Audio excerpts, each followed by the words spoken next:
Bonjour, la jeune République d'Arménie a 22 ans. 22 années de construction étatique, de mise en place d'institutions et de gouvernance, certes discutables. 22 années de résistance à des difficultés économiques et sociales en grande partie dues à la guerre, au blocus, pour ne pas évoquer l'effondrement d'un système, celui de l'URSS, sans en avoir préparé un autre. Pendant ces 22 années, l'émigration a constitué le fléau, pour l'instant irrémédiable, qui a vu partir, selon les sources officielles, 900 000 personnes, 1 500 000 selon les estimations de certains experts. Le régime politique, malgré des avancées réelles, mais largement insuffisantes pour constituer une démocratie de fond, a reproduit durant ces 22 années une classe de responsables politiques avec une majorité d'entre eux, pour le moment, en inadéquation avec la mission qui est la leur. Il faut parler des souffrances de la population que l'on va évoquer, du fiasco démographique, on l'a dit, des gâchis en matière de développement économique, de corruption et de monopole, de déficit démocratique, mais il faut, en même temps, souligner l'importance de l'armée arménienne, ou, si vous voulez, des deux armées arméniennes. Et si l'indépendance du Rarapar a été célébrée au début de ce mois, le 2 septembre, il n'empêche que cette indépendance a été rendue possible et le reste aujourd'hui grâce à l'Arménie et son engagement naturel, voire obligatoire, vis-à-vis du Rarapar. Nous évoquerons dans ce quart sur table les événements les plus marquants de la 22e année d'indépendance de l'Arménie, essentiellement la démocratie via l'élection présidentielle, le développement des mouvements civiques, le choix de l'Arménie d'adhérer à l'union douanière proposée par la Russie de Vladimir Poutine, plutôt qu'à la zone de libre-échange de l'union douanière. Nous allons pouvoir évoquer tous ces sujets aujourd'hui avec nos invités, les représentants de la presse, Vaouja Mardikian, rédacteur en chef de France Arménie, bonjour. Bonjour. Jirair Cholakian, rédacteur en chef de Nor Harach, merci d'être avec nous ce matin. Nous n'avons pas pu avoir la présence des nouvelles d'Arménie, d'Arat Oranian, que nous regrettons, et nous parlerons économie avec Gérard Achian, économiste, qui nous parlera aussi bien de cette 22e année que des conséquences de cette décision de s'allier plutôt à cette union douanière proposée par la Russie que à l'Union européenne avec cet accord de zone de libre-échange. Première question, avant de rappeler dès le départ à nos auditeurs qu'ils pourront à partir de 11h nous appeler au 01 43 53 20 74, 01 43 53 20 74, ou nous écrire à réagir@radio-ipfm.com durant l'émission ou à partir de 11h. Et nous, si vous désirez pas vous exprimer à l'antenne, ce que nous souhaitons, en tout cas vous pouvez nous écrire et nous transmettrons vos questions ou vos opinions à nos auditeurs et à nos invités. Alors, première question, c'est d'abord, avant de rentrer au fond et dans le fond des sujets, Vaouja Mardikian, Gérard Cholakian et Gérard Achian, qu'est-ce qui vous a marqué en cette 22e année d'indépendance? Vaouja Mardikian. Alors, bonjour d'abord aux auditeurs. Qu'est-ce qui m'a marqué, qu'est-ce qui nous a marqué durant cette 22e année d'indépendance? Comme chaque année, il y a énormément d'événements qui nous secouent, qui enrichissent l'actualité arménienne à tous les niveaux. Bon, si on essayait de dégager 2-3 événements dans la liste qu'on pourrait faire, moi je dirais d'abord l'élection présidentielle sur un plan politique, parce que une fois de plus, je crois qu'on a eu, si on faisait un calcul, on a eu une douzaine d'élections nationales, présidentielles et législatives comprises depuis l'indépendance. Une fois de plus, on a pu constater à travers les fraudes, à travers tout ce qu'on sait, qu'on répète à longueur d'année, à longueur d'élections, qu'il est impossible pour l'instant de réaliser l'alternance démocratique par les urnes. Et quelque part, c'est hautement dommageable pour la encore jeune démocratie arménienne. Donc ça, c'est le regret.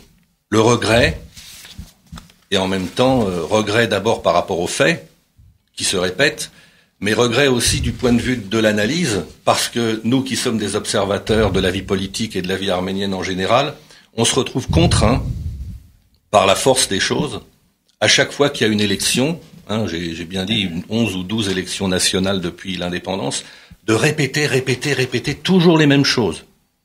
Et j'essaye de me placer du point de vue de l'auditeur qui nous écoute, ça doit être lassant à force d'entendre toujours ces bilans assez catastrophique du point de vue de... De toute façon, nous allons approfondir ce sujet concernant Bien entendu.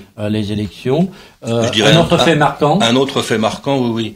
D'ailleurs, vous l'avez souligné, Vartan, dans votre propos introductif. C'est, comment on va appeler ça?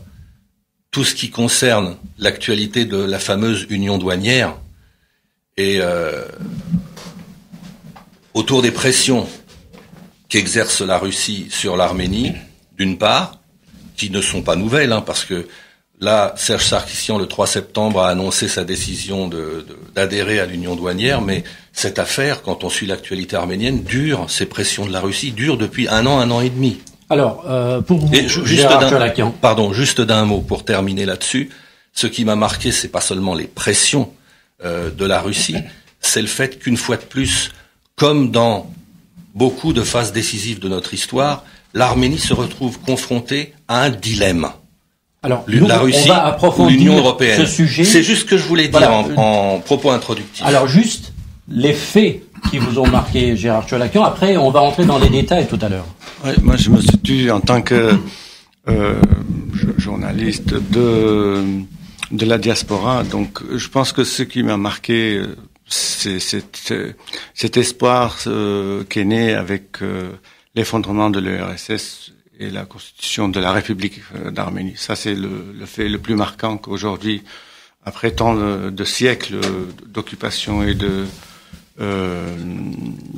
tribulations, de catastrophes et de domination, nous avons actuellement quand même un pays, une république. C'est quand même un fait marquant. La deuxième chose, c'est naturellement le comité, l'espoir aussi qui était né avec le comité du Karabakh, de l'indépendance du Haut-Karabakh, et la guerre qui a sévi et puis finalement qui a été couronnée par une victoire, mais victoire qui pose beaucoup de problèmes parce qu'elle n'est pas définitive. Il n'y a pas un traité de paix qui est signé. Alors ça, vous avez bien eu raison de revenir à la première année de l'indépendance. Alors Gérard Hachian, par rapport à cette année, qu'est-ce qui vous a marqué? Alors d'abord bonjour à tous. Plusieurs points m'ont marqué. Évidemment l'élection du président de la République avec tout ce que cela comporte et que Baroujan a signalé tout à l'heure. Au niveau plus économique, puisque je fais l'économiste de service aujourd'hui, la faillite de la compagnie d'aviation Armavia. Vous imaginez une compagnie nationale qui fait faillite, mais qui n'était pas nationale en fait, qui appartenait à une personne. C'est ça le problème aussi. Donc ça ouvre la porte à un certain nombre d'interrogations. Ensuite, quelque chose de positif, ce sont les bonnes performances de l'agriculture qui ont permis des exportations importantes, en particulier vers la Russie et les pays de la zone. Ensuite, le problème de Carrefour, le supermarché Carrefour qui a voulu s'installer, qui a eu des résistances à son installation, c'est important. Parce que si on essaie d'examiner la chose, la présence de Carrefour pourrait ouvrir la porte à des succès au niveau de la production et de l'exportation. Peut-être aura-t-on le temps de revenir. On va parler d'économie.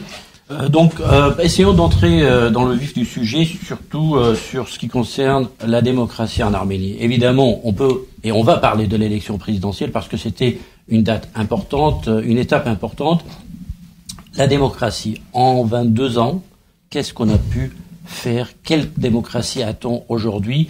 C'est vrai, il y a des élections. Bon, écoutez, on n'est pas le seul pays qui passe des élections avec des fraudes. Alors, les Arméniens d'Arménie nous diront aujourd'hui, regardez l'UMP, par exemple. Donc, voilà. Est-ce qu'on avance quand même? Est-ce que la démocratie qui est en faillite pour certains, c'est aussi grave que ça? Est-ce qu'on n'a pas d'autres soucis dans ce pays concernant la sécurité? Je pose des questions. Valouja Mardikian. Oui, alors c'est une vaste question, Vartan, que vous posez là. Il y a plusieurs niveaux de lecture pour essayer de dégager des pistes de réflexion autour de votre question. D'abord, la démocratie en tant que telle, on peut se demander comment qualifier le régime, par exemple, aujourd'hui, pour essayer de dégager un début de réponse. La démocratie, c'est le peuple qui décide. Oui. Bon, certes, il y a des avancées. Il y a eu des avancées, c'est évident. On va pas non plus les nier pour pas donner un bilan trop négatif qui ne correspondrait pas à la réalité. Il y a eu des avancées au niveau des libertés sur pas mal de domaines. On va pas rentrer dans les détails. On en parle abondamment à longueur d'année. Simplement, à travers les quelques restrictions importantes que subissent les libertés, j'ai envie de dire. On n'est pas vraiment au stade, et c'est normal, d'une démocratie telle qu'on l'entend ici, ça c'est évident. On n'est pas non plus, faut pas noircir le tableau démesurément, au stade d'une dictature. On ne peut pas comparer, parce qu'il faut essayer de voir les choses dans l'ensemble, dans l'espace ex-soviétique. On ne peut pas comparer l'Arménie, pour des raisons évidentes, aux dictatures d'Asie centrale.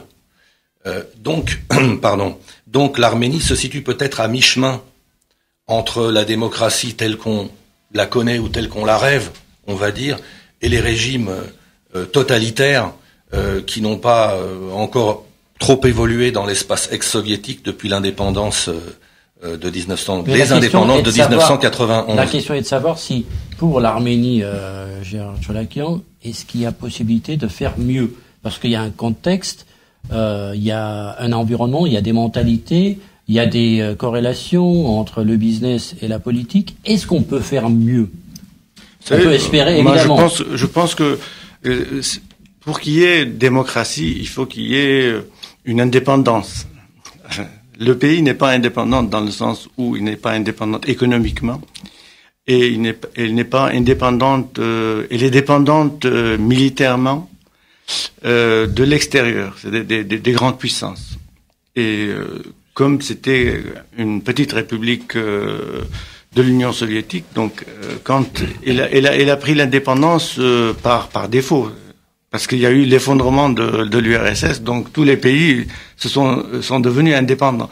Mais il n'a pas les bases nécessaires, ni intellectuellement, ni culturellement, ni matériellement, pour devenir indépendant. Donc, naturellement, la démocratie nécessite quand même un développement, une société civile, des revenus, un niveau de richesse du pays, de la population, qui permettrait et qui créerait ce contre-pouvoir contre le pouvoir de l'État pour imposer la démocratie. Donc il n'y a pas cette résistance, et je pense que personne n'en veut de la démocratie. Tout le monde parle de la démocratie parce que ça rapporte financièrement, ça permettrait d'obtenir des subventions pour développer telle ou telle partie du pays.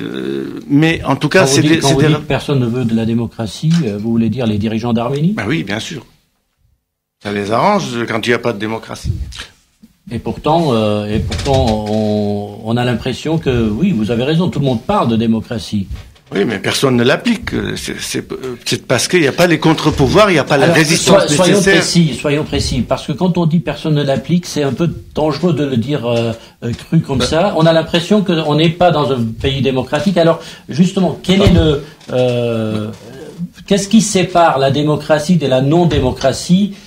C'est très important parce que finalement, pendant 70 ans, on a rêvé de l'indépendance, et pour avoir non seulement un pays indépendant, mais libre aussi. Donc, après, oui, pour essayer de répondre à votre question, Vartan, et prolonger en même temps ce qu'a dit Gilles, et notamment au début de son intervention, On a souligné, il a souligné d'ailleurs lui-même, le rapport de collusion entre les milieux d'affaires et politiques. Ça, c'est quelque chose qui est une forme de gangrène par rapport à l'expansion possible et souhaitable de la démocratie. On sait très très bien que tous les milieux, tous les businessmen d'Arménie sont liés aux politiques et vice-versa. C'est une collusion, j'allais dire, structurelle depuis 20 ans. Et là, comment peut-on parler de démocratie à partir de là, sachant en plus que ces milieux d'affaires, ces oligarques, comme on les appelle, sont liés à la Russie, structurellement aussi pour une bonne partie d'entre eux. Quand on sait que la Russie a je sais plus combien de milliers d'hommes, 4 ou 5 000 hommes massés à la frontière arméno-turque, et qu'il y a un pacte de défense qui assure, il faut quand même le dire aussi en même temps aux auditeurs, qui assure la sécurité physique de l'Arménie depuis 20 ans, renouvelable jusqu'en 2044, je crois. À partir de là, quand on met tous ces facteurs bout à bout, plus la volonté réaffirmée clairement de Poutine de réinstaurer une forme de future URSS, je sais pas comment la dire, quand on met ces facteurs bout à bout, comme déjà la démocratie au niveau des rapports entre les dirigeants et la société civile a quand même du mal à prendre un certain essor, quand on rajoute le facteur collusion économie et politique, c'est difficile d'envisager le développement d'une démocratie. Et je voudrais juste rajouter une chose. On entendait souvent, on entend encore de ci, de là, des propos qui disent à peu près ceci en substance. Oh, mais ça fait 20 ans. Bon, ça fait 22 maintenant, mais on va dire ça fait 2 décennies. C'est normal qu'il faille attendre un certain temps avant que les choses se fassent. Oui et non. Bien sûr que ça peut pas se faire du jour au lendemain, mais il faut pas croire que le temps agit mécaniquement, positivement sur les choses. Ce qu'on dit, c'est pour ça que je disais par rapport aux élections, c'est lassant de répéter la même chose. Rien ne dit que dans 10 ans, on sera pas là pour répéter encore les mêmes choses. Gérard Hachian, par rapport justement à la démocratisation de l'Arménie et ce lien avec l'économie, plutôt le business. Évidemment, tout ce que mes collègues présents ici ont dit, et je suis absolument d'accord, mais je pense qu'il faudrait faire une distinction entre la compréhension de la démocratie, de l'idée de la démocratie en Occident et dans la région qui nous préoccupe aujourd'hui, l'Arménie en particulier. C'est le résultat de l'histoire. Ce qui se passe aujourd'hui, pour certains, ce qui se passe aujourd'hui, c'est un pas vers la démocratie. Certainement, par rapport à ce que les habitants de l'Arménie ont connu durant les 70 ans. Mais quand même, il y a une évolution. Je prends un petit exemple. Vous savez qu'en août, il y a eu une augmentation des prix des tickets de bus. À cette époque-là, j'étais là-bas. Et il y a eu des manifestations. Donc l'action de la société civile qui a permis de rebaisser le prix des tickets de 150 à 100. Donc le prix du ticket était à 100 drams, donc on avait augmenté à 150 et puis c'est revenu à 100. Alors momentanément. Momentanément, parce que les pressions reprennent. Mais attendez, parce qu'à l'époque, il y a eu un tel enthousiasme dans la population. Bon, j'étais dans un restaurant. Les voisins ont compris que nous venions de la diaspora. Nous étions de la diaspora. Et ils étaient tellement fiers de nous dire, vous voyez ce que notre jeunesse a pu faire. Et nous allons continuer dans cette voie-là, et nous allons arriver à récupérer des terres, etc., etc. Mais je leur dis, attendez, récupérer des terres n'est pas la même chose que faire baisser le prix des tickets de bus. Ce que je veux dire, qu'il y a une forte confiance dans la jeunesse et l'action de la jeunesse à ce niveau-là. Et puis, peut-être il faut se dire aussi que, comme Valjean l'a signalé tout à l'heure, le régime en Arménie n'est pas le même qu'en Azerbaïdjan, par exemple. Hein? Certes. Donc il faut mettre les choses au point, si vous voulez. Ou bien en Biélorussie. C'est ce que disait Valjean Mardikian. En Arménie, attention, on n'est pas dans une dictature. Voilà. On est dans un régime démocratique où la démocratie ne fonctionne pas ou très comme peu. on le souhaiterait. Donc ça fonctionne quand ça dérange pas. À vrai dire, il faut peut-être signaler le fait qu'il y a des élections, le système existe, il y a des lois, parce que qu'est-ce qui fait qu'une démocratie ou un état de droit fonctionne, c'est qu'il y ait des lois et que les lois soient appliquées. Alors, chez nous, en Arménie, il y a des lois, mais le problème c'est qu'elles sont appliquées sur certains citoyens, pas sur d'autres. Il y a une sorte de... La justice ne fonctionne pas comme il faut, ou elle fonctionne pour certains et pas pour d'autres. C'est ça le malaise que nous vivons en Arménie. C'est le point qui gangrène le fonctionnement du pays, je pense. Si on arrivait à résoudre un tout petit peu ce point-là, on pourrait penser développement, on pourrait penser avancée économique, etc., etc. Parce que tout ça est lié. Je pense que l'action ou la présence des oligarques, la corruption, ce sont les principaux points sur lesquels il faut travailler, et non pas la démocratie. Oui. Si on travaille sur ces points-là, la démocratie viendra tout seul. On est d'accord. Tout est lié. Oui. Mais comment faire? Alors, qu'est-ce qu'il y a à faire? Parce que il faut se débarrasser de la corruption. Il faut se débarrasser des monopoles. On est d'accord. Mais comment faire? L'action civique. L'action civique, c'est-à-dire une action qui ne vient pas du pouvoir, qui vient du peuple, de la jeunesse. En particulier de la jeunesse. Voilà, je pense. De ce qu'il en reste de la jeunesse.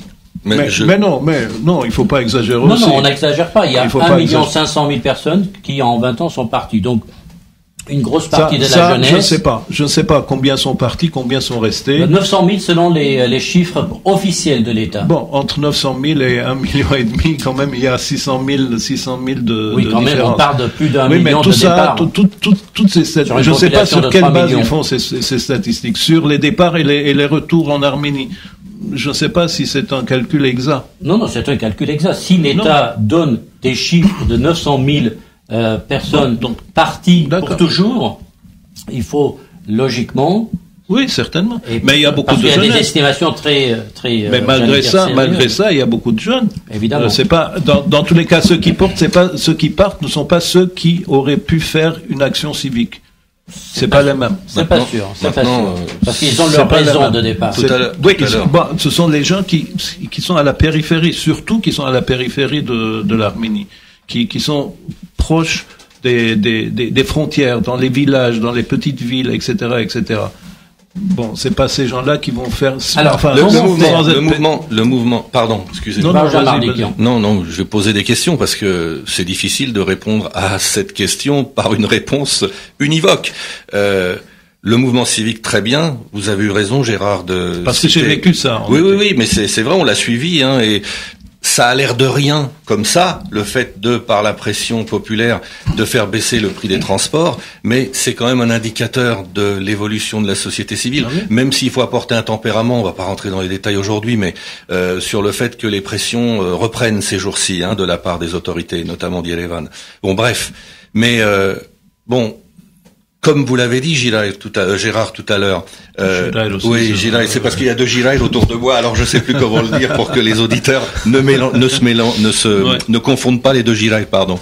Je disais, si on n'attaque pas les choses d'en haut, c'est-à-dire au niveau de la corruption, du lien des oligarques avec les milieux politiques, je ne vois pas, 20 ans après que nos chers dirigeants, quels qu'ils soient d'ailleurs, ont abondamment profité du système, je ne vois pas comment, même avec toute la bonne volonté de la jeunesse, certes il y a une jeunesse, c'est vrai, même avec toute la bonne volonté de la jeunesse, on arrive à renverser cette montagne. Je vois pas trop comment. Moi, j'ai pas dit qu'on pouvait renverser, c'est pas ça. Mais enfin, ce qui m'a frappé, si vous voulez. C'est exact, mais je ne vois pas comment ce système qui est bien huilé, il faut dire les choses, pourrait tomber, d'autant que la Russie verrouille tout.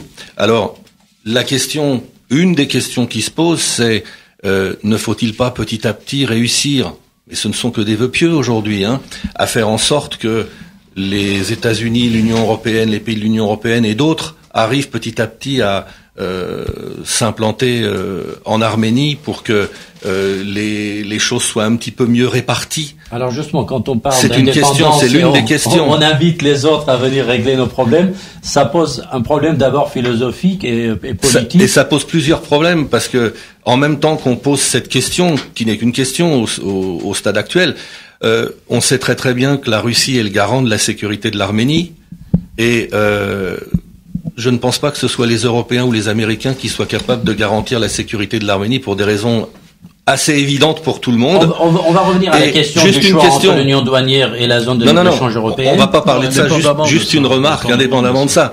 C'est la question de la sécurité physique de l'Arménie qui se pose, d'un côté, et la question de la démocratie de l'autre. C'est-à-dire que les deux, j'allais dire, les deux questions sont-elles compatibles? Dans quelle mesure les questions sont compatibles aujourd'hui? J'ai pas la réponse. N'y a-t-il pas un peu de cinéma là-dedans? Parce que on peut très bien imaginer qu'on puisse assurer la sécurité de l'Arménie, avoir une armée forte, solide, s'armer et avoir cette alliance aussi stratégique et militaire avec la Russie, tout en ayant une volonté interne, politique, de se débarrasser de ce fléau qui est les fraudes, etc., etc. Donc aujourd'hui, on a vu que à la dernière élection présidentielle, un candidat a pu faire 37%. D'autres candidats se sont présentés. Et puis, au premier tour, Serge Sarkisian a été élu à 50%, avec 50% des voix. Alors, on se pose des questions. Est-ce que, tout le monde l'a dit aujourd'hui, je veux dire, disons des choses comme elles sont. Aujourd'hui, on a des doutes sur ces 57%, sur l'élection au premier tour. Au-delà des doutes, il y a des preuves sur comment l'élection s'est déroulée. Effectivement, il y a moins de preuves, et d'ailleurs les observateurs européens le disent aussi, on n'a rien vu de mal. Par contre, tout se passe avant les élections.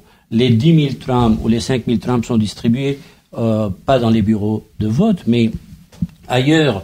Les gens dans les immeubles. Les gens qui accompagnent les habitants en les obligeant et en les surveillant pour voir pour qui ils votent, avec quel stylo, et etc., etc. Il y a des manœuvres qui sont pas visibles pour les observateurs européens. De plus en plus sophistiqués. Évidemment. Donc, est-ce que on peut imaginer que, comme vous le disiez, Varjan Mardikian, est-ce que, Gérard Choualakan, on peut imaginer que ce régime peut changer? Est-ce que les habitudes, les pratiques électorales peuvent s'améliorer? Et pour arriver à quoi? Moi, en l'état actuel des choses, je me demande pourquoi changer. En tout cas, le système, il est bien huilé, c'est-à-dire que pour qu'il n'y ait pas de résistance et de révolte à l'intérieur du pays, il y a la soupape de l'immigration est ouverte. Donc, sur ce plan-là, le système est bien pensé aussi. Tous ceux qui partent à l'étranger rapportent de l'argent. Ils subventionnent 40% du budget de l'État. Donc, je me demande, pour le pouvoir en place, du moment que il assure la sécurité du pays, c'est-à-dire que au niveau du conflit avec l'Azerbaïdjan, il arrive à résister avec l'aide de la Russie. Pour eux, c'est le seuil qu'il faut pas dépasser. C'est-à-dire que c'est la seule demandes qui sont exigences qui sont données. Qui? Le pouvoir ou le peuple? Le pouvoir. D'accord. Mais le pouvoir n'a rien à voir avec le peuple. Et même, je pense qu'au niveau, quand on parle de démocratie, c'est aussi une question de mentalité.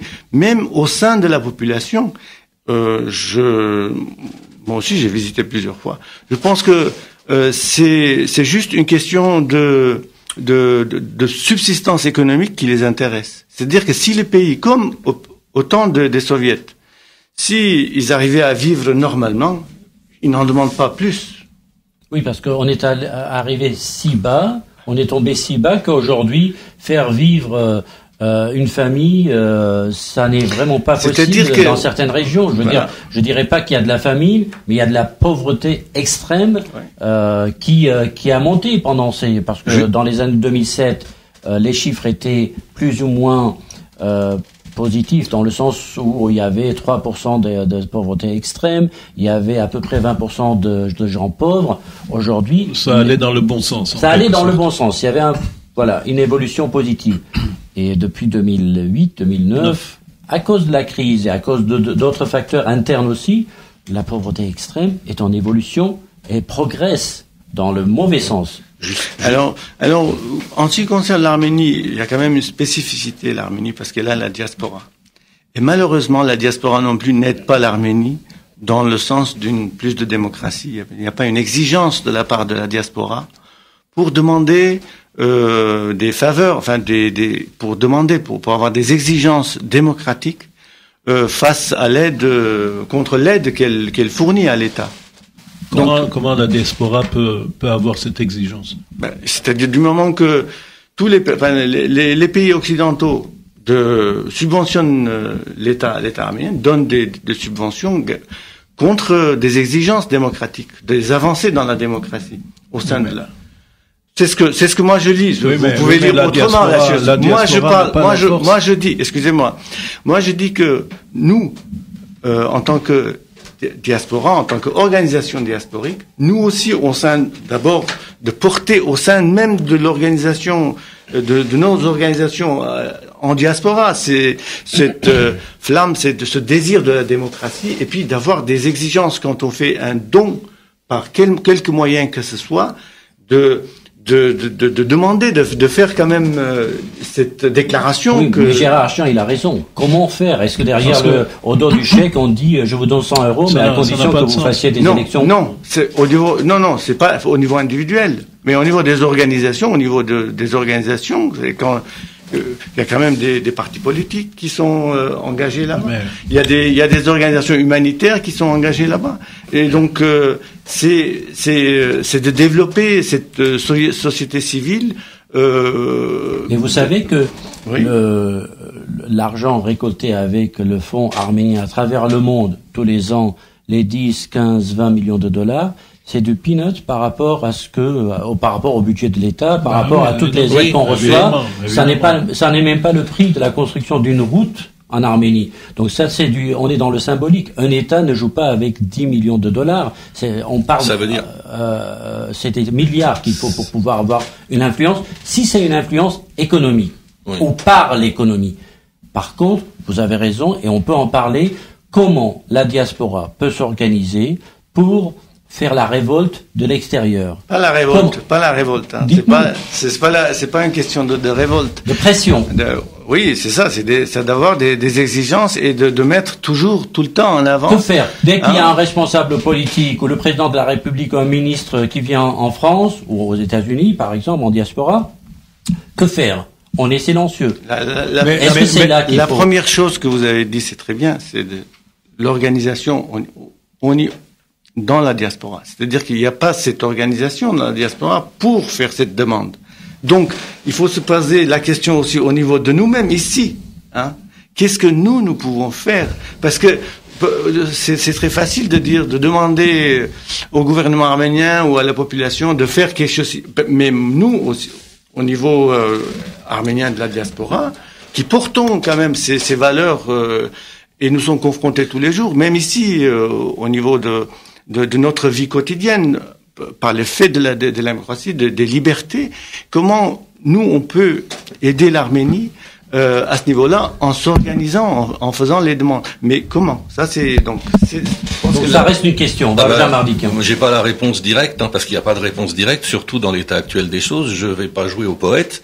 Ça va peut-être paraître cynique ce que je vais dire, mais la vie est souvent une histoire de rapport de force. Et pour que, en politique comme ailleurs d'ailleurs, comme dans les relations humaines, malheureusement. Et j'ai envie de dire, pour que la diaspora, puis je vais l'aborder sous cet angle, pour que la diaspora puisse peser en Arménie, par l'économie, par exemple, comme ce que vous disiez, Vartan, ou par d'autres moyens, le politique, etc., etc. Pour que la diaspora puisse peser, il faut qu'elle soit puissante.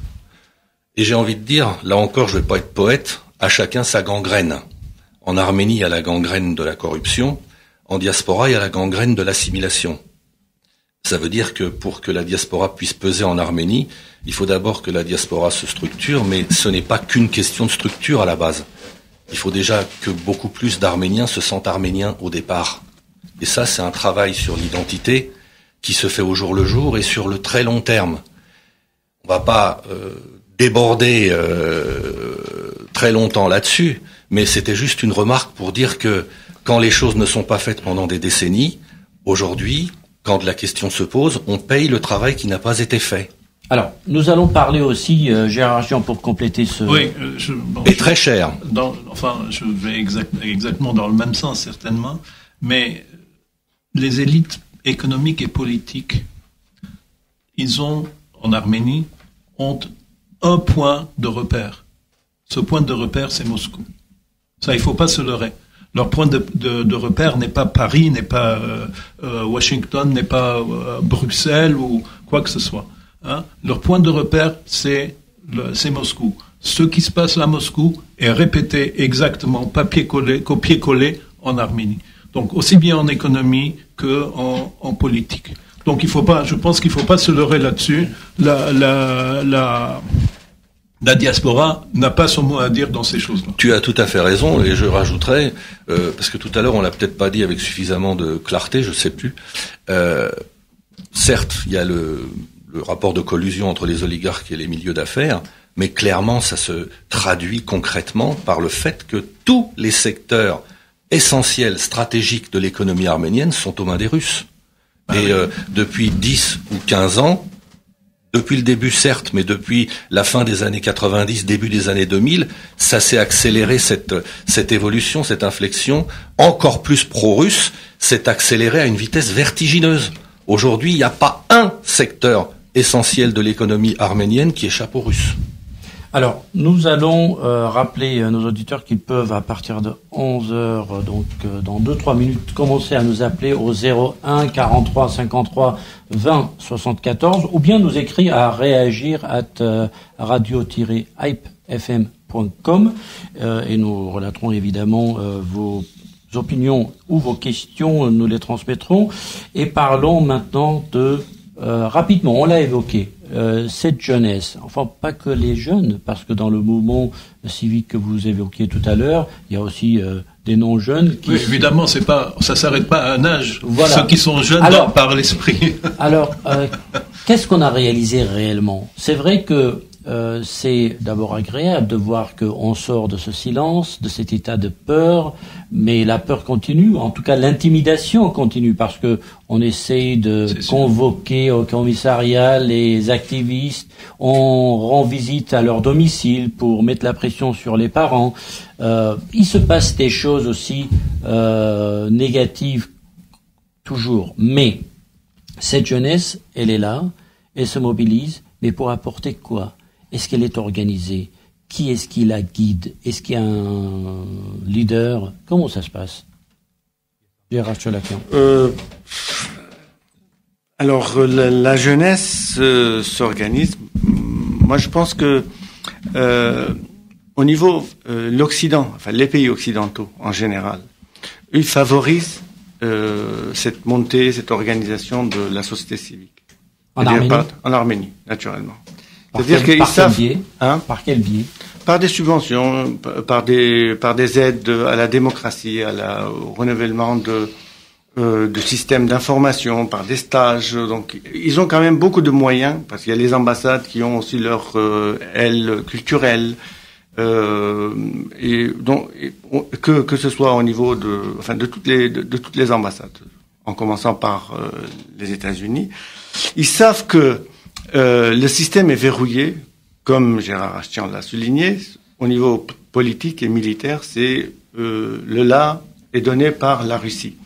Mais ils savent d'autre part que le seul moyen, leur seule action est l'action sur la société, par la jeunesse. Donc eux, ils agissent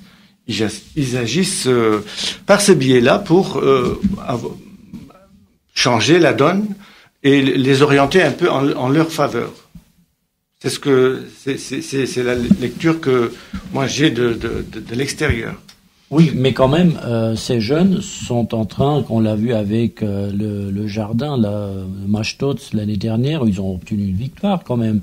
Là, ils sont en train de manifester contre le réaménagement du marché fermé, qui est dans les mains d'un oligarque qui a des supermarchés et dont on dit qu'il est celui qui met des freins à l'entrée de Carrefour en Arménie. Il y a des actions comme ça, mais ça n'a rien à voir avec les jeux des puissances. C'est les jeunes veulent être maîtres de leur cité.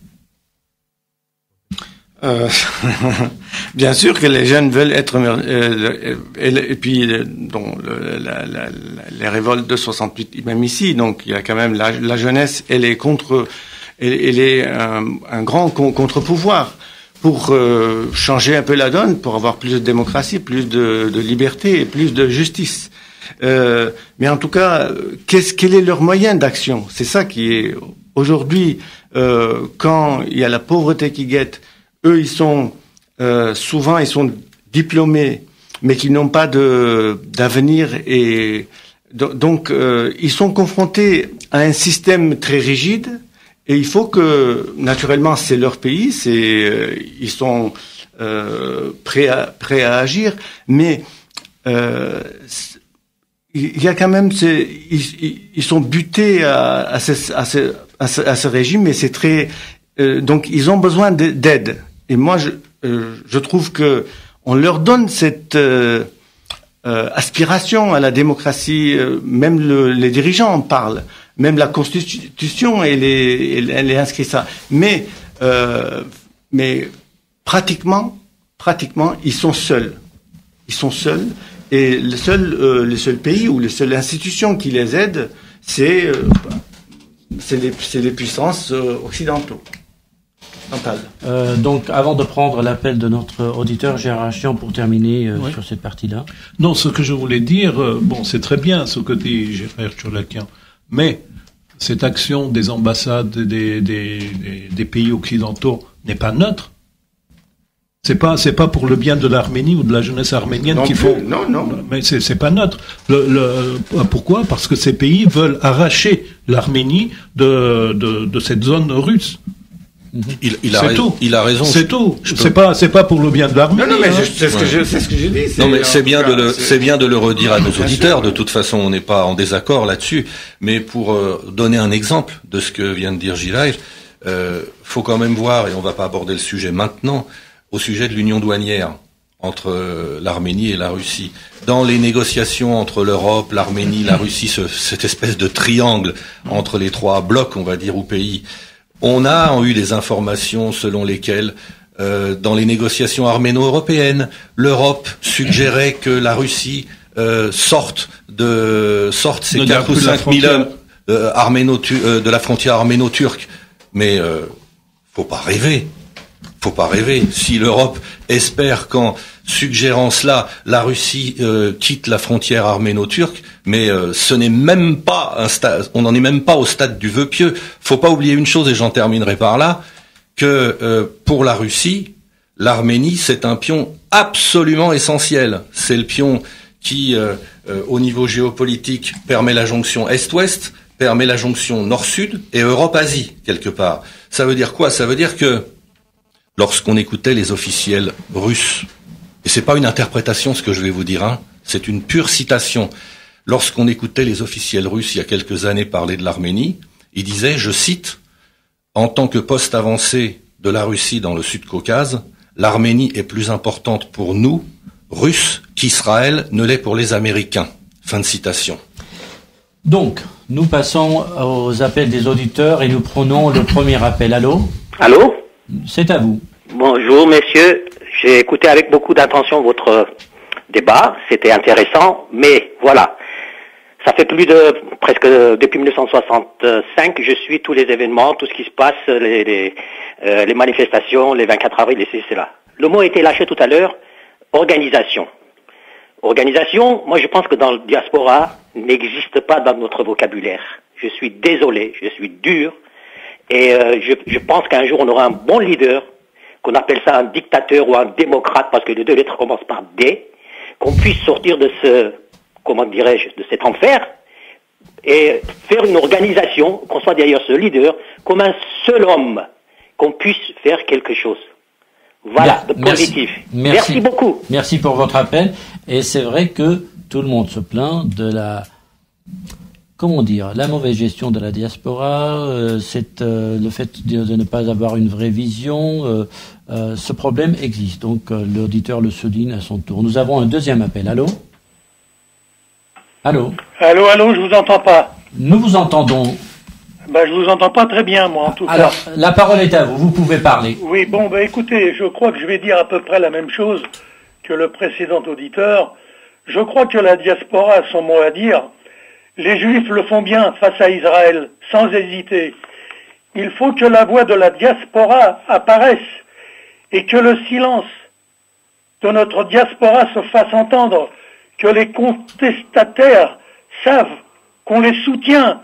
Mais il n'y a rien de tout ça. Nous faisons que le 24 avril et quelques réflexions sur les gens qui font du négationnisme. Il faut aider aussi l'Arménie. Les pauvres Arméniens qui ne peuvent rien faire dans leur pays, ils sont enchaînés. Alors nous, on devrait ramener notre fraise. Parler, gueuler, ne pas être content, comme on l'a fait face au président Sarkissian quand il est venu à Paris sur la stèle de Komitas, sur la statue de Komitas, il a été sifflé. Vous croyez que ça lui a pas fait mal? Merci pour votre bougez donc un peu, les gens qui sont de la haute responsabilité de la diaspora arménienne. Vous ne faites rien, vous ne faites que de bavarder. Il faut quand même une organisation qui puisse contredire la façon dont le gouvernement arménien se porte. Je suis allé en 2005 en Arménie, c'était honteux de voir les malheureuses vieilles personnes et les gens malheureux comme ils étaient dans les campagnes. Merci. Merci à vous, c'est un cri de colère justifié, on va y revenir, mais que faire? Qui va faire quoi? C'est ça la question que... Je pense que dorénavant, toutes les organisations, anciennes ou nouvelles en diaspora, doivent organiser des tables rondes et réfléchir à ce sujet. Et uniquement à ce sujet. Parce qu'on n'a pas de réponse. Enfin, moi, personnellement, j'ai pas de réponse. Comment faire?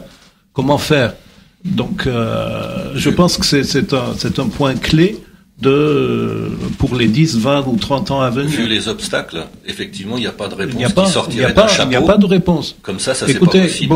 Monsieur disait, on a organisé des manifestations lors de la venue de Sarkissian à Paris. Mais qu'est-ce que ça a fait? Quel effet ça a donné? Là, par contre, vraiment, cette manifestation, je peux vous assurer, celle-là en particulier, a eu l'effet d'une bombe. Parce que le lendemain, il a été accueilli de la même manière aux États-Unis par les Arméniens. Le surlendemain, au Liban, il a été accueilli de la même manière. Quelques jours après, et moi, il se trouve que je suis arrivé à Yerevan le soir d'une manifestation où il y avait à peu près 35 000 personnes qui allaient du centre-ville jusqu'à Tzernagapert. Et tout ce qui a suivi derrière, tout un mouvement qui a commencé, on peut le dire, par Paris. Et après, on a pu, en quelque sorte, arrêter, regardez le discours le 10 octobre 2010 de Serge Sarkissian, où il a changé de discours face au protocole qui devait être signé ce jour-là.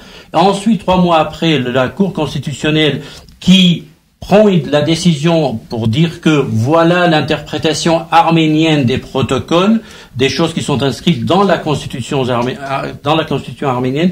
Donc, rien que pour dire que cette manifestation, et voilà la preuve qu'on peut faire des choses, cette manifestation a pu être un déclencheur pour une suite d'actions qui ont abouti jusqu'à aujourd'hui et qui ont sauvé l'Arménie d'une signature honteuse.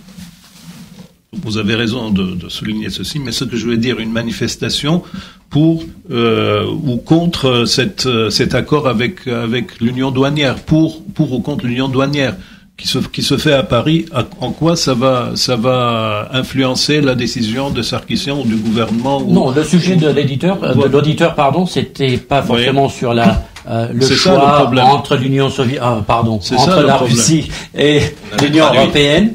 Mais contre le régime ou contre la non-application de la démocratie telle qu'on l'entend tel que le monde démocratique l'entend en Arménie. C'est ça le sujet. Excusez-moi. Donc, nous parlons essentiellement maintenant de la société civile, mais voyons aussi quels sont les autres contre-pouvoirs pour développer un peu la résistance ou la réflexion à ce niveau-là. Donc, il y a bien la presse. Donc, au niveau de la presse, on peut dire qu'il y a des avancées en Arménie qui sont importantes. La presse, elle peut discuter de tout sujet, elle peut critiquer tout. On dit qu'elle est verrouillée ou il y a des manipulations par derrière, mais en tout cas, on voit que la presse, elle peut s'exprimer. Donc ça, c'est important, un point clé. Deuxièmement, c'est les intellectuels. Donc là, la voix des intellectuels, nous, on les entend pas. Il n'y a pas, et puis parmi ces intellectuels, il n'y a pas un leader ou quelqu'un qui rassemblerait le peuple derrière lui par sa hauteur de vue, par sa moralité. Oui, c'est ça. Et troisièmement, c'est par exemple, on prend l'Église. Elle est aujourd'hui dans un état catastrophique du fait qu'il y a une collision entre l'Église, le chef de l'Église, le catholicos, donc Karekin II, et le pouvoir en place. Troisièmement, peut-être la vie culturelle.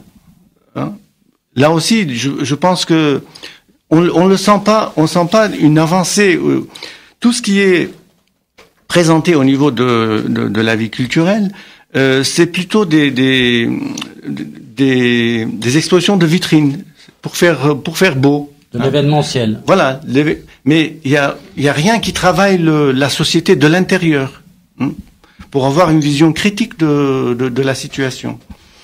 Qu'est-ce qui reste comme compte? Donc, on a parlé de la diaspora, effectivement, le CCAF, ou enfin, il y a des sociétés, il y a des organisations qui représentatives, donc, de la diaspora, de chaque pays, qui peuvent prendre une décision, enfin, une position, une posture, mais ils l'ont pas parce que ils n'ont pas les moyens. Ils sont pas organisés à un niveau pour avoir ce courage. Pourquoi? Parce que même en diaspora, il n'y a pas cette réflexion sur la démocratie, les libertés en Arménie. Chacun se plaint, mais comme Gérard Chian dit, au sein des organisations même, il n'y a pas ce débat. Il n'y a pas un débat public concernant les libertés en Arménie et les moyens de réagir. Juste une toute petite réflexion qui m'est venue à l'instant même. Est-ce que ces organisations de la diaspora ne sont pas manipulées aussi? Oui, effectivement. C'est la question qu'on se pose. Peut-être. Oui, mais là, il faut prendre les organisations une par une pour voir qui est manipulé.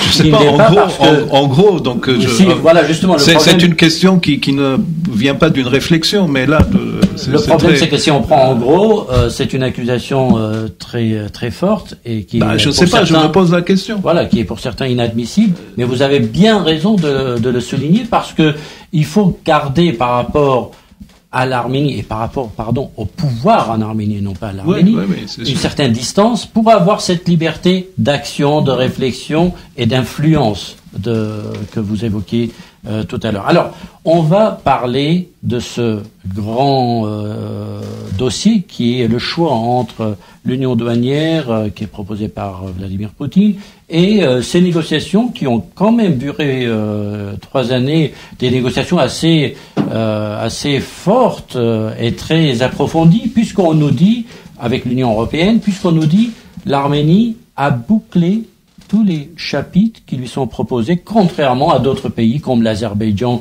pour ne citer que celui-ci. Alors, pourquoi, au final, quand la date de la pré-signature s'approchait, d'un seul coup, le 3 septembre, Serge Sarkian a décidé de rejoindre, en tout cas de déclarer qu'il voulait rejoindre l'union douanière. Barjan Mardikian. J'ai envie de dire, vous savez quoi? Tonton Poutine a montré ses biceps, et puis le fils du tuteur, le tuteur c'est la Russie, n'a eu qu'à bien se tenir. Alors, ça rejoint en clair tout ce qu'on a dit depuis le début de cette émission. Les pressions croissantes de la Russie pour l'adhésion de l'Arménie à l'Union douanière. Quelle pression? Ce sont des pressions politiques de tous ordres, depuis des mois, voire 1 an, 2 ans, notamment sur l'affaire du gaz.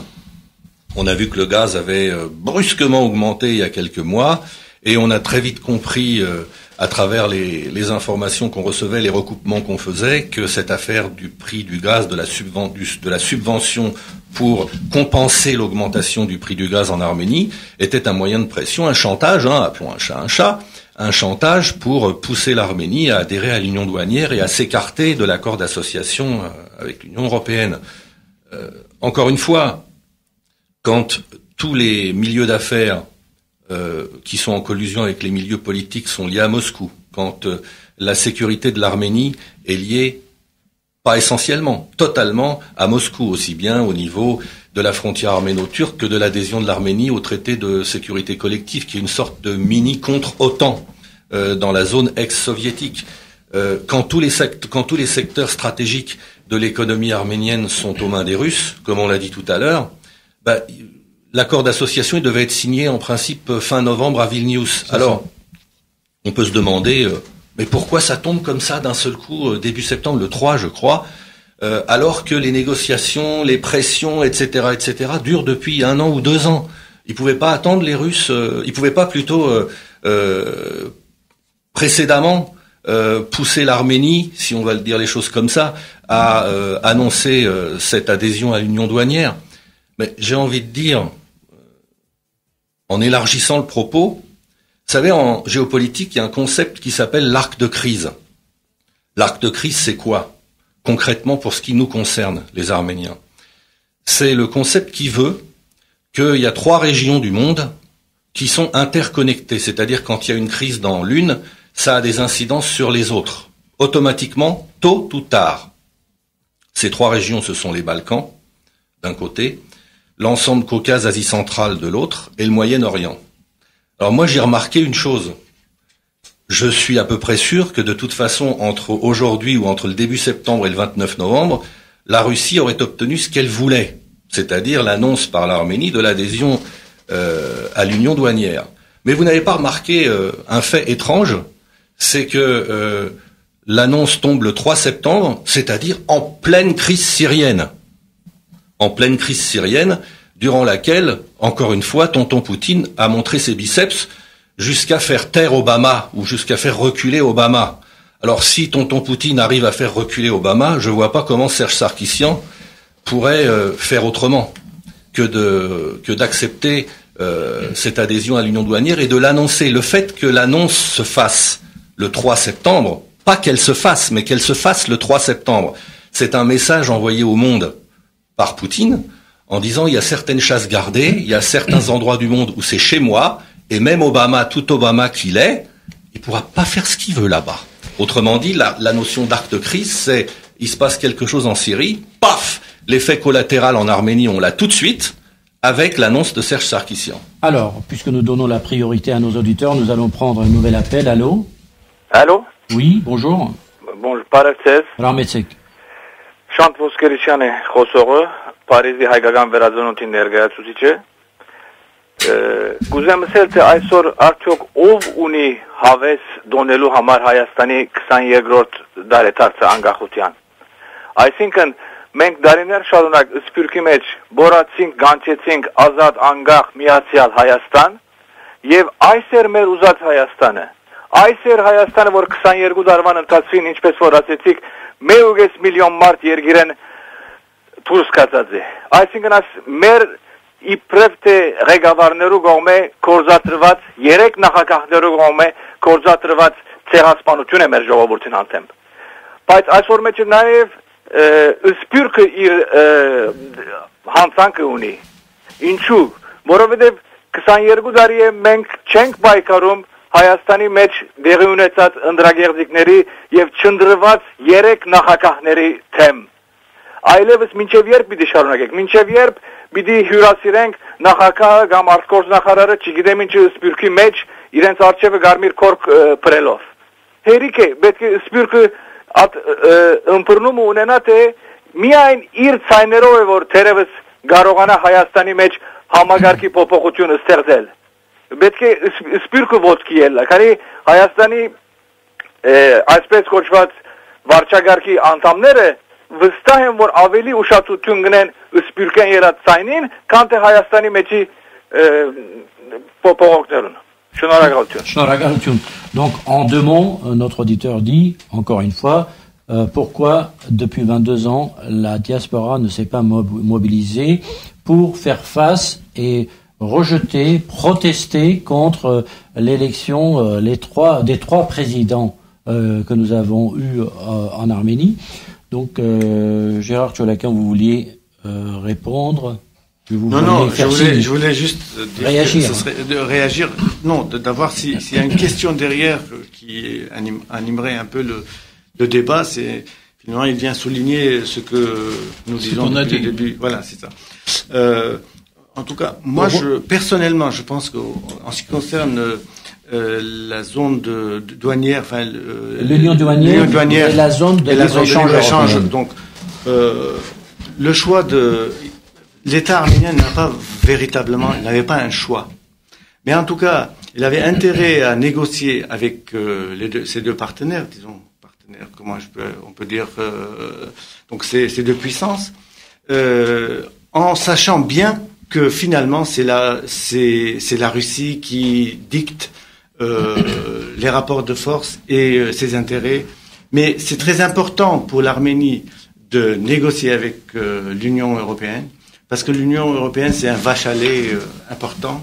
Alors, il faut tout simplement dire qu'il y avait 2 dossiers en cours avec l'Union européenne. D'un côté, l'accord d'association qui inclut, et c'est là-dessus que l'Arménie mettait beaucoup l'accent, ce sont des chapitres qui sont pas forcément économiques, mais c'est ce qu'on appelle les valeurs, c'est-à-dire la démocratisation, les réformes.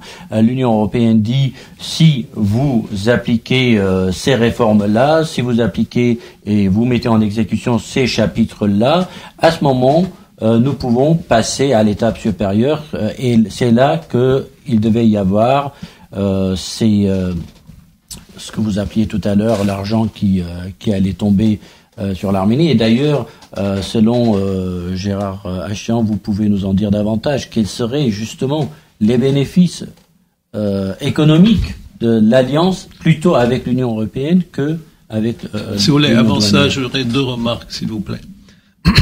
D'abord, on a dit que la décision d'adhérer à l'union douanière avec la Russie est tombée d'un coup. Bon, cette décision n'est pas tombée d'un coup. J'ai pas dit ça, hein, j'ai dit l'annonce. Non, mais les gens généralement, c'est pas ce que tu, c'est pas en réponse à ce que tu disais.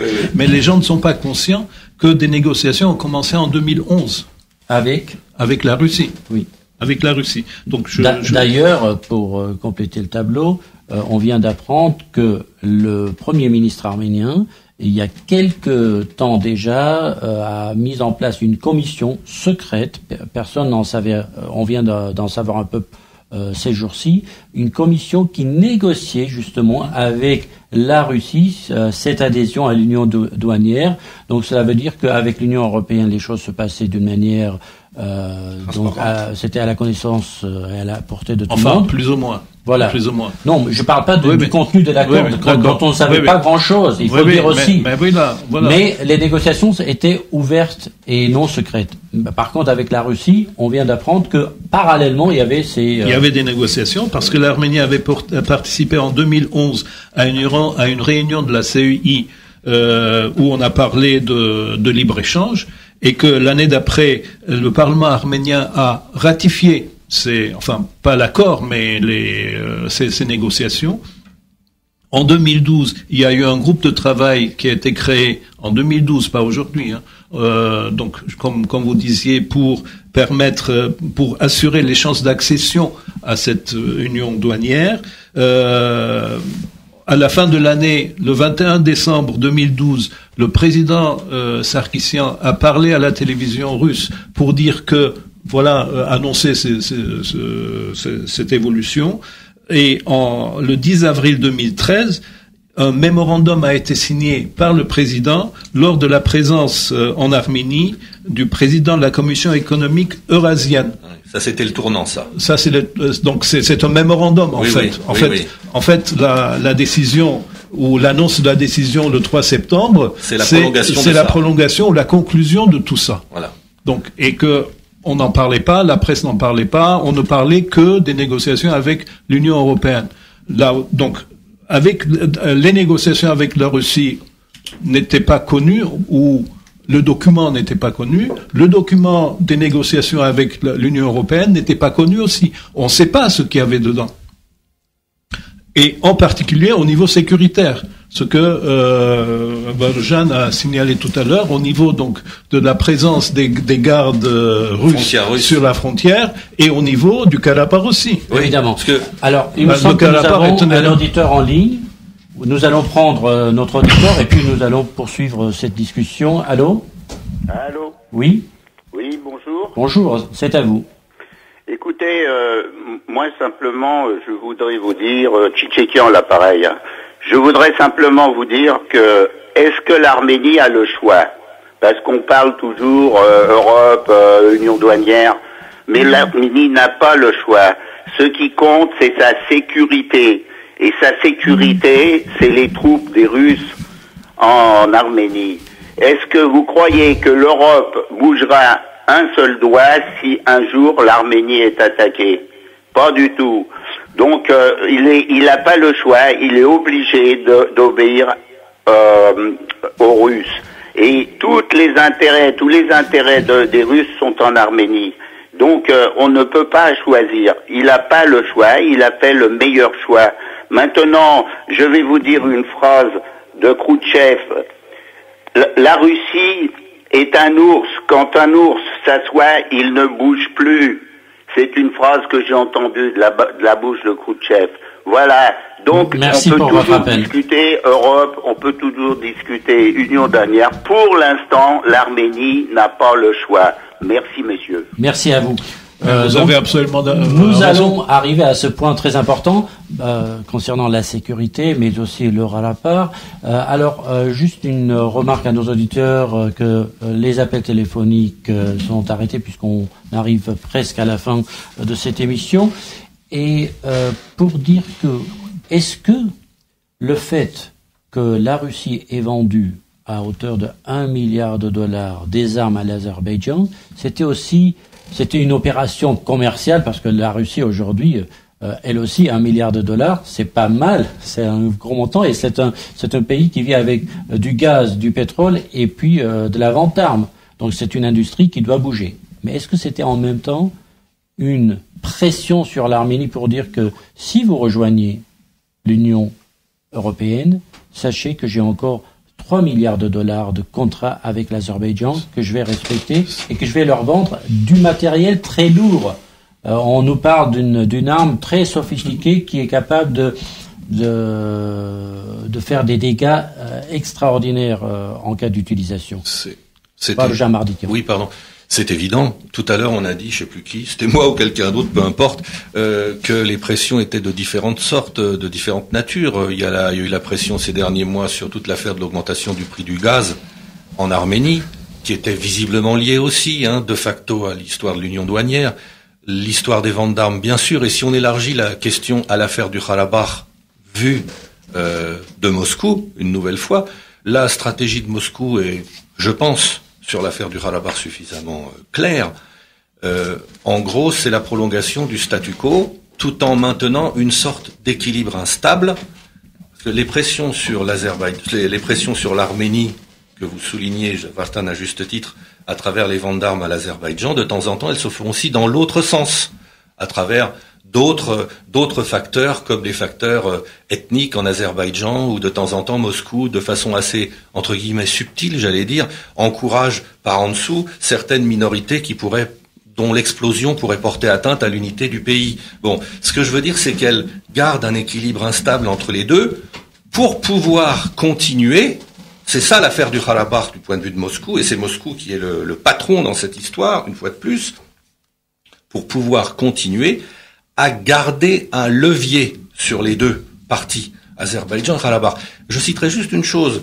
En 94, c'est un secret de polichinelle. Tous ceux qui sont plus ou moins au fait des choses le savent. En 94, lorsqu'il y a eu le cessez-le-feu au Karabakh, entre Arméniens et Azéris. D'abord, c'est Moscou qui a obligé les parties à signer le cessez-le-feu. Ça, c'était juste un petit rappel. D'autre part, on sait très très bien maintenant, et depuis longtemps, que l'Arménie les forces arméniennes, on va le dire comme ça plutôt, étaient prêtes à aller sur Ganja, la deuxième ville d'Azerbaïdjan. Et là, l'Azerbaïdjan, c'était fini.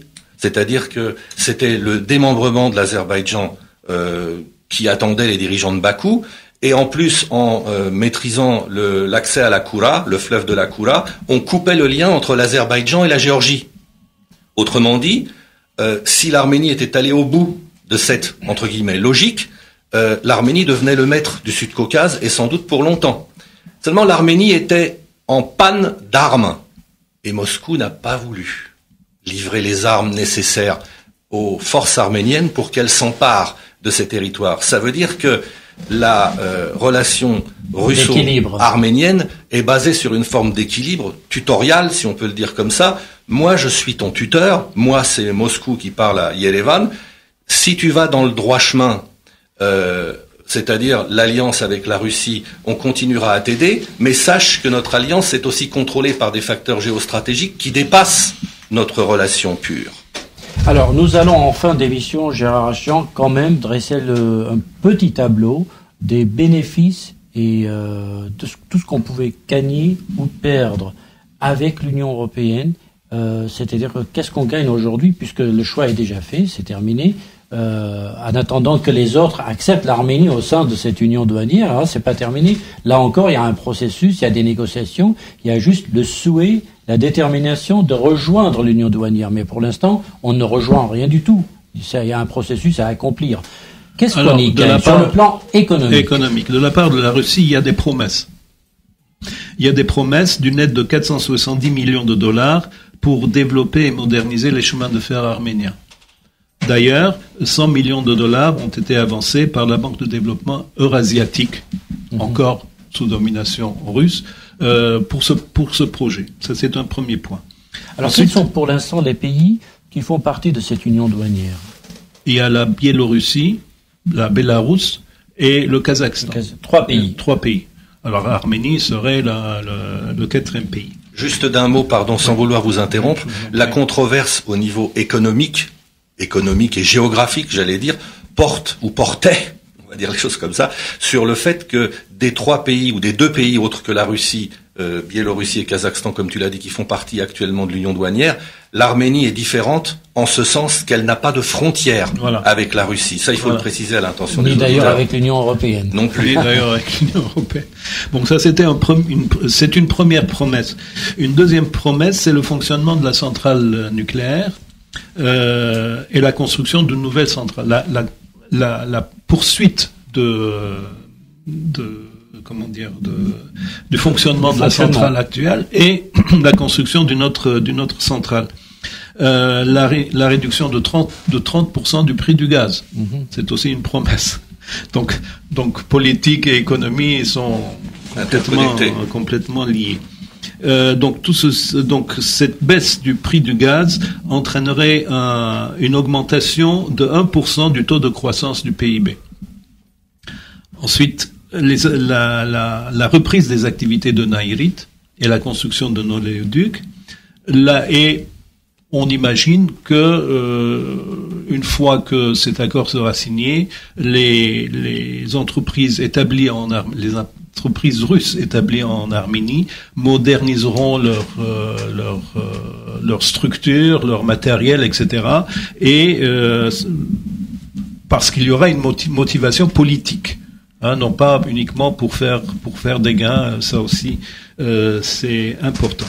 Mais moi je crains que les profits occasionnés pour le pays ne seront pas distribués dans le pays. C'est pas la population arménienne qui sera gagnante, mais les oligarques, comme toujours, parce que donc tous ces investissements seront faits par les oligarques russes, qui vont certainement privilégier les oligarques arméniens, non pas la population.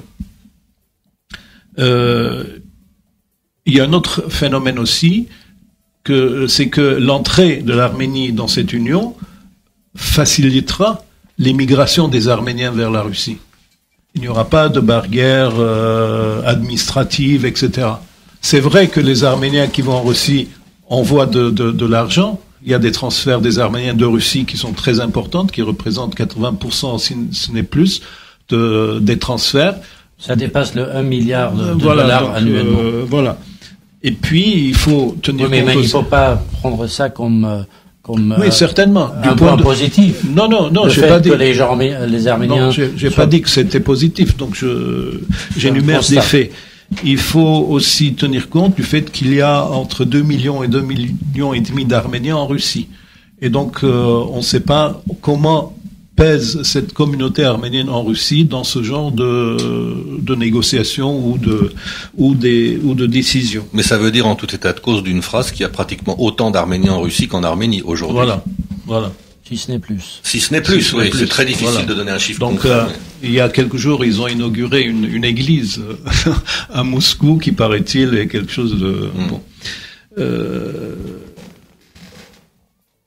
Alors, on peut se poser la question par rapport aux avantages économiques, le fait que les produits arméniens, l'exportation arménienne peut prendre de l'importance, et de toute façon, les Arméniens, de par leur mentalité, de par leur pratique, de leur culture et la pratique de la langue, la connaissance de la langue russe, ont plus de facilité de faire des échanges avec les pays de la CEI de manière générale qu'avec l'Union européenne. Mais parlons aussi en 2 mots des avantages qu'on aurait eu avec l'Union européenne, parce que nous, vivant en France, des Arméniens de France... On est plus sensible à ça. Voilà, on est très sensible à ça, sachant que l'Europe peut apporter, en termes non seulement d'économie, mais aussi des valeurs, de respect des droits de l'homme. Il y a des notions comme ça qu'il ne faut pas oublier non plus. C'est vrai. Et que l'Arménie avait besoin de s'approcher un peu plus de ces valeurs-là. Voilà.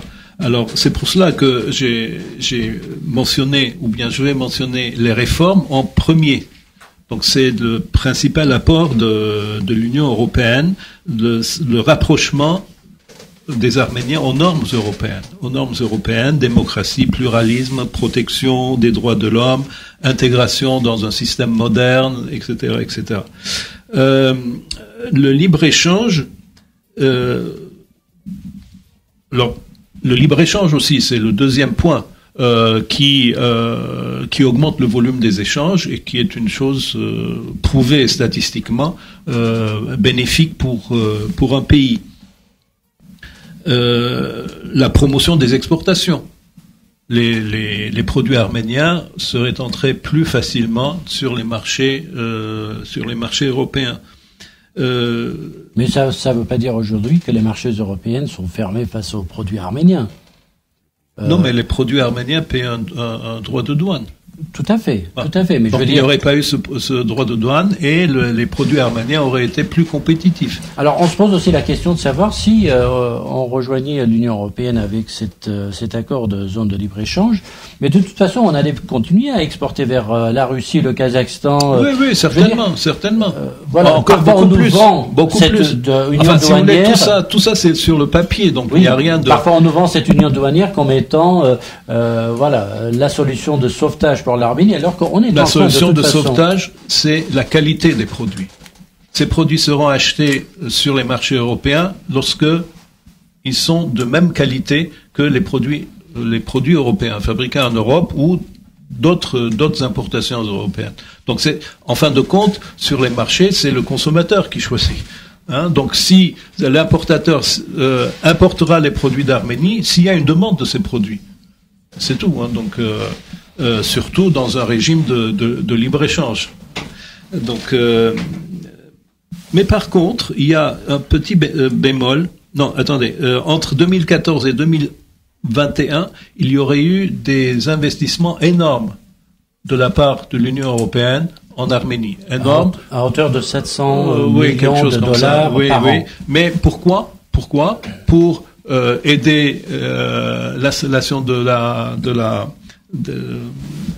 démocratie. Regardez, c'est comme ce qui s'est passé pendant de longues années avec la Turquie. L'Union européenne a donné des milliards d'euros à la Turquie soi-disant pour réformer ce pays, pour préparer son adhésion probable à l'Union européenne. C'est dans ce schéma-là que l'Union européenne met de l'argent pour accompagner ce processus de réforme. Mais il y a un petit bémol.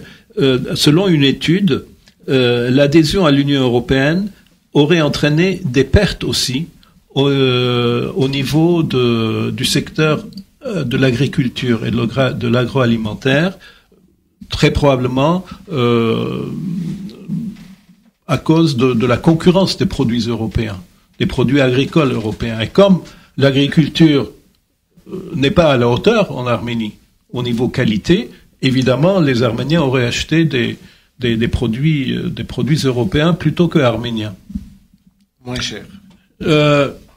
Donc, ceci entraînerait le doublement des importations de produits agricoles et nécessairement donc une baisse de l'emploi dans le secteur agricole et donc une augmentation de l'immigration. Alors, essayons de conclure. D'abord, il faut rappeler qu'aujourd'hui, on est en train de parler d'une date très importante pour la nation arménienne qui, pendant des siècles, comme le rappelait Gérard Chalakian en début d'émission, n'a pas eu de pays indépendant, n'a pas eu d'État, si ce n'est que les 2 années et demie entre 1918 et 1920. Et aujourd'hui, nous sommes fiers d'avoir ce pays avec son drapeau, avec tout ce qu'il comporte et de positif en lui. Aujourd'hui, il y a des avancées extraordinaires, il y a une évolution et un développement dans le pays, mais notre mal est que on est en train de gâcher vraiment un potentiel extraordinaire que ce pays a sur le plan des relations humaines, parce que on est avec 3 millions, on était avec 3 millions, voire un peu plus de gens très cultivés, il n'y a pas d'illettrisme dans ce pays, un potentiel scientifique extraordinaire, un nombre d'ingénieurs très par 1000, très en avance par rapport à plein d'autres pays avoisinants. Vraiment un pays extraordinaire, mais malheureusement, aujourd'hui, 22 ans après, malgré toutes les réussites qu'il faut souligner aussi, pour ne parler que, par exemple, de l'armée, dire que ce petit pays a pu constituer une armée extraordinaire qui aujourd'hui, certes, parfois avec l'aide des armées russes, mais elle seule est capable de se défendre. Si on a pu avoir une victoire face aux Azéris dans les années 90 sans avoir une vraie armée, aujourd'hui avec nos 2 armées, avec nos 2 républiques, on est vraiment capable de faire des miracles. Alors, il y a des choses et des avancées extraordinaires qu'il ne faut surtout pas oublier, et surtout quand on parle, je le souhaite très fortement, quand on parle du pouvoir des dirigeants, de corruption, de monopole, qu'on ne confonde pas les malheurs de l'Arménie avec l'Arménie, c'est-à-dire le pouvoir n'est pas l'Arménie, le pouvoir passera un jour, l'Arménie restera, et notre amour et notre attachement à l'Arménie doit rester intact. Et pour terminer, peut-être qu'on peut faire un tour de table sur ce que aujourd'hui on peut dire, on peut faire en 2 mots pour conclure cette émission, Gérard Chalakian. C'est une conclusion, mais c'est un sujet de thèse en même temps. Hein. Moi, je pense que je peux pas dire en 2 mots. Je peux rien dire. On est quand même dans la célébration, hein, même si on fait un débat et on trace des choses aussi négatives que positives, on est dans une célébration. Non, je salue cette journée d'indépendance, naturellement. Mais en tout cas, il faut pas rester dans le sentimentalisme. Je pense qu'il faut avoir le courage de dire les choses et de critiquer d'une manière positive pour voir qu'est-ce qui peut être avancé et perceptible, et puis qui mène à une action juste. Gérard Ashtion. Juste pour revenir à ce que vous disiez au On niveau va pas de la ouvrir culture. Non, c'est pas un débat à propos de la culture des Arméniens. Ouais. Du temps de l'URSS, la population de l'Arménie représentait 2% de la population de l'ensemble de l'URSS. À l'Académie de Moscou, à l'Académie de l'URSS, il y avait 8% d'Arméniens. C'est pour aller dans votre sens. Le potentiel voilà, le potentiel scientifique et autres. Ça, c'est pour... pour terminer sur une note, disons, entre guillemets, positive, je pense qu'il faut rappeler un certain nombre de déclarations de responsables européens qui ont, après leur première colère anti-arménienne, si vous voulez, qui commencent à dire oui, mais les choses ne sont pas terminées, l'Arménie a fait de gros efforts pour s'approcher des normes et des européennes. Nous sommes toujours là, notre bureau est toujours en Arménie, ouvert, et nous allons continuer la coopération. Benjamin Mardikian, pour terminer avec vous. Alors, en 2 mots, la conclusion, 2 mots ou 3 mots et demi, je sais pas. J'ai envie de dire un truc à 2 niveaux. D'un côté, on se retrouve, puisqu'on a beaucoup parlé de cette histoire d'union douanière, c'est un peu l'actualité du moment, union douanière, accord d'association avec l'Union européenne, on se retrouve une nouvelle fois dans une histoire de dilemme. Choisir l'un ou choisir l'autre, comment faire pour concilier les deux? Et on s'aperçoit que dans toute l'histoire de l'Arménie, c'est ça. Alors peut-être qu'il faut adapter, c'est pas quelque chose qui va se faire d'un coup de baguette magique, mais adapter nos mentalités actuelles à cette situation de fait qui est une constante. C'est pas une variable, c'est une constante dans l'histoire de l'Arménie, notamment l'histoire de ces 2 derniers siècles. Et alors aujourd'hui, ça atteint des sommets avec cette histoire d'Union européenne et de Russie, où l'un est incompatible, avec l'autre. Et la question est de savoir comment on peut faire pour essayer de concilier tout ça.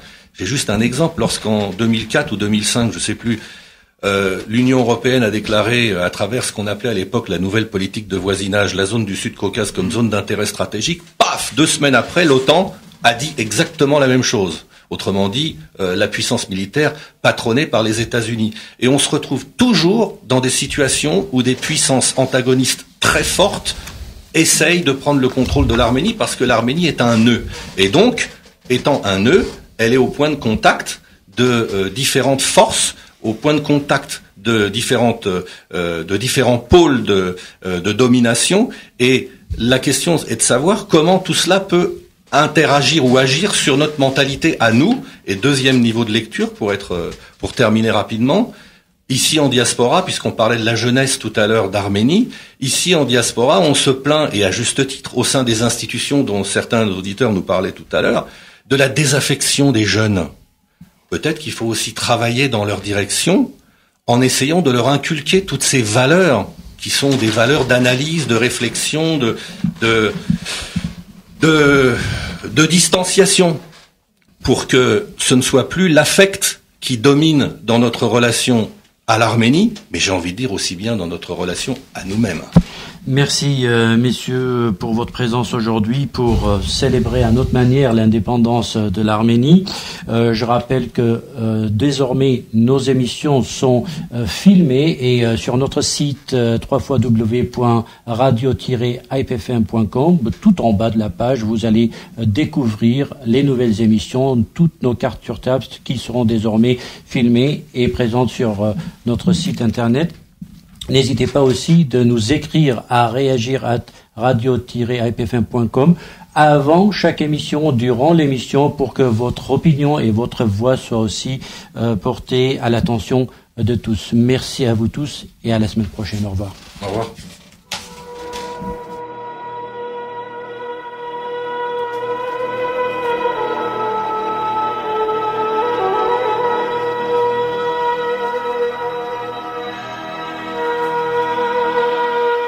Carte sur table. Une émission proposée par Hype FM.